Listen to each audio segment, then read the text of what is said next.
بسم اللہ الرحمن الرحیم لقد جاءكم رسول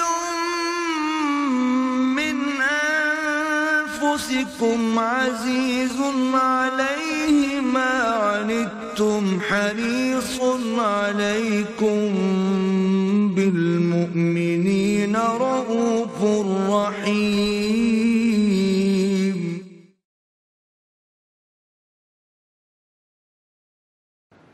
نحمده ونصلي على رسوله الكريم اما بعد فاعوذ بالله من الشيطان الرجيم بسم الله الرحمن الرحيم رب اشرح لي صدري ويسر لي امري واحلل عقدة من لساني يفقهوا قولي. وعن ابي مسعود عقبة بن عمرو الانصاري رضي الله تعالى عنه قال قال رسول اللہ صلی اللہ علیہ وسلم ان مما ادرک الناس من کلام النبوۃ الاولى اذا لم تستحی فاصدع بما شئت. رواہ الامام البخاری رحمہ اللہ.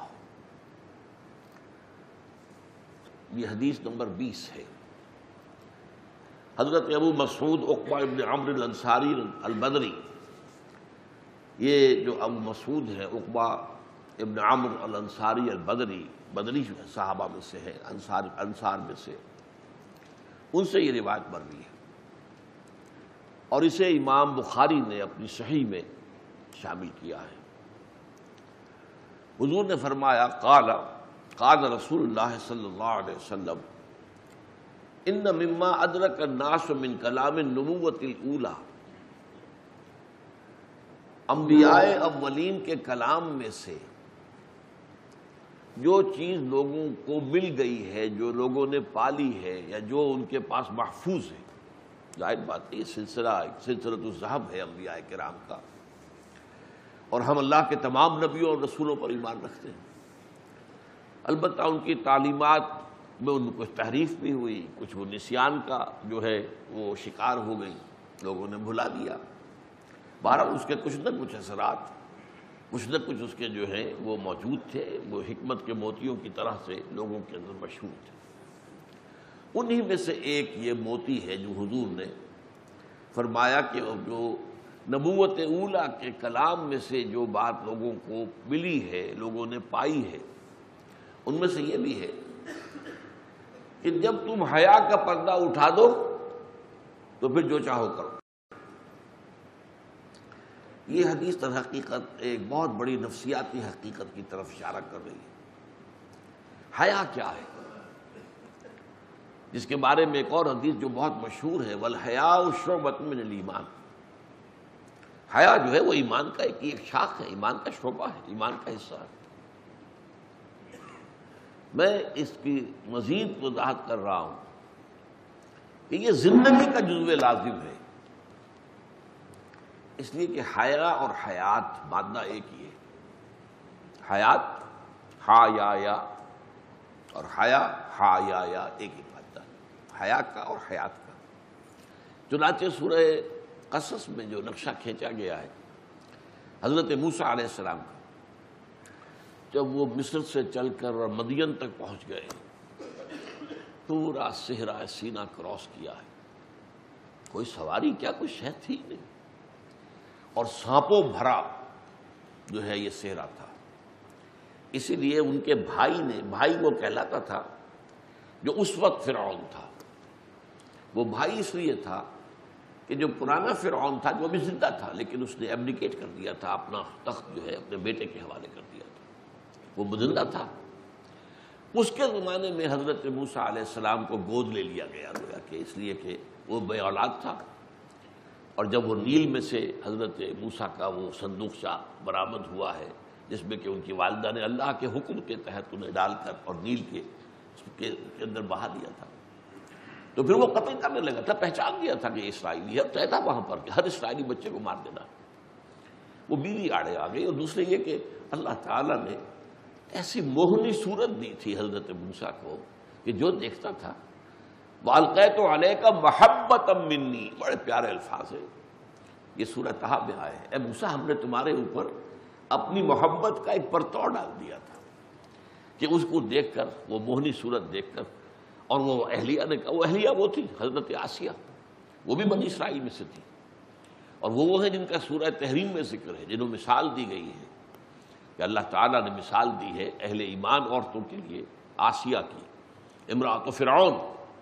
اب ظاہر بات ہے بادشاہ تھا، اس نے جس کو چاہا اپنی رعیت میں سے اپنے گھر میں ڈال لیا، اور ان دونوں کے مابین بڑی الفت تھی، فرعون کے اور آسیہ علیہ السلام۔ انہوں نے کہا مت قتل لک لا تقتلوہ قرۃ عین لی ولک، دیکھو یہ میرے اور تمہاری آنکھوں کی ٹھنڈک رہے گا تو ہم اسے شاید بیٹا ہی بنا لیں، ہمارے ہاں بیٹا نہیں ہے۔ باہر وہاں محل میں پلے، اس کے بعد فرعون کے بھی بیٹا ہو گیا، اب یہ دو گویا کہ دو بھائی ہو گئے، تو بھائیوں کی طرح پرورش پائی۔ اس کے بعد فرعون نے تخت چھوڑ دیا، تو اب یہ بھائی جو تھا، جو اس طریقے سے بنا ہوا بھائی تھا، وہ تخت پر تھا۔ اور ہمارا قرآن مجید کا بیان تو اور ہے کہ حضرت موسیٰ علیہ السلام خود جب انہیں ایک مخبر نے یہ خبر دی کہ اے موسیٰ تمہارے قتل کے مشورے ہو رہے ہیں، ان الملأ یأتمرون بک لیقتلوک، تو بھاگ جاؤ یہاں سے، میں تمہیں نصیحت کرتا ہوں جان بچاؤ اور یہاں سے چلے جاؤ۔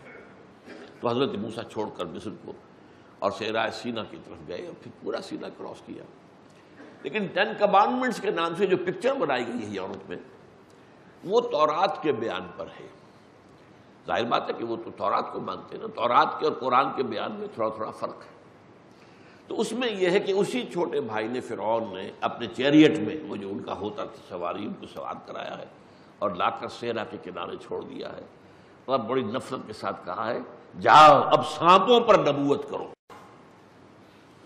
اب تمہاری نبوت جو ہے وہ انسانوں پر نہیں، یہ صحرا کے اندر جو سانپ ہے ان پر جاؤ نبوت۔ بہرحال اب وہ سارے صحرا کو عبور کر کے پہنچے ہیں، اور مدین کے پانی کے کنویں کے اوپر جا کر آپ نے وہ واقعہ پڑھا ہوگا، تھکا ٹوٹا آدمی، بھوکا اور پیاس سے لمبا سفر۔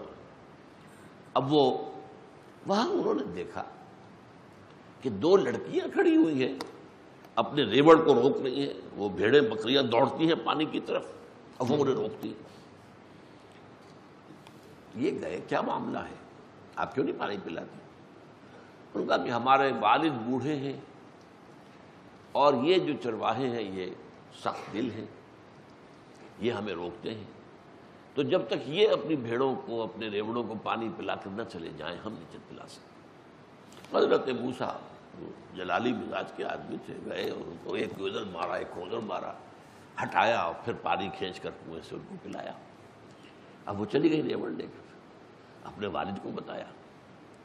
اب والد کا پیغام لے کر جب آئی ہیں ان میں سے ایک، اس کے لیے قرآن میں الفاظ، اس کے لیے میں نے سارا واقعہ یہ آپ کو سنایا ہے۔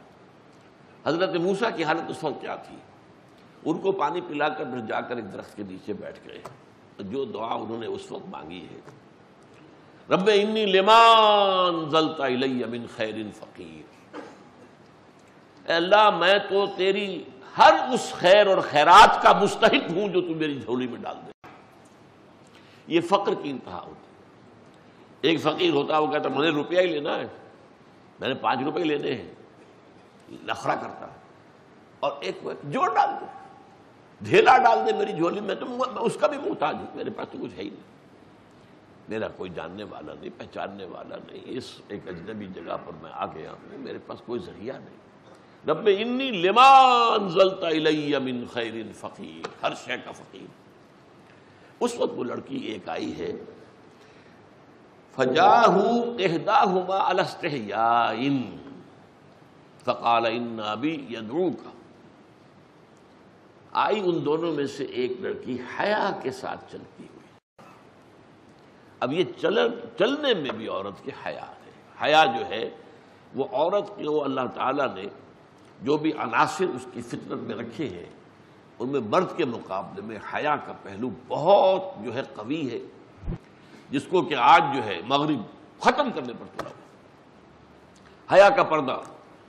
اور اس حدیث کا صحیح ترین ترجمہ فارسی میں جو کیا گیا ہے بہت خوبصورت، بے حیا باش و ہر چغائی کن حیا کا پردہ اٹھا دو، پھر جو چاہو کرو۔